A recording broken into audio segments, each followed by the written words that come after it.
Simba mananizao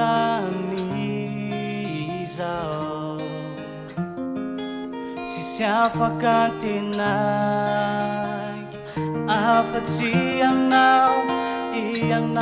ilay mpiaro ay ilay natohizao ay fa fitiavanao izany rehetra izany ka tsy navelanao uresy ao raha iaty fa ianao no mpiaro ay tsy ho lavo ny fakapanay Andriamanitra fitiavany anao Befa mindrampo aminay zanakao fa ianao nanome lay zanakao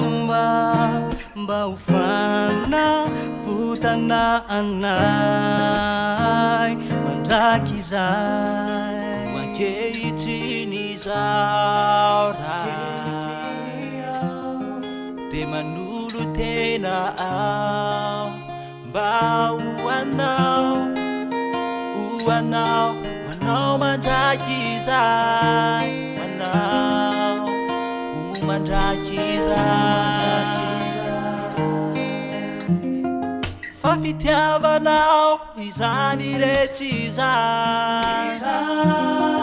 tsy navelanao uresy ao raha iaty fa ianao no miaro ay tsy ho lavo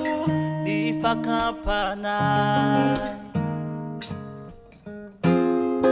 Andriamanitra fitiavany anao Befa mindrampo aminay zanakao fa ianao nanome lay zanakao mba ho fanavotana anay mandraky izay Andriamanitra fitiavany anao Befa mindrampo aminay zanakao ianao nanome lay zanakao mba ho fanavotana anay mandraky izay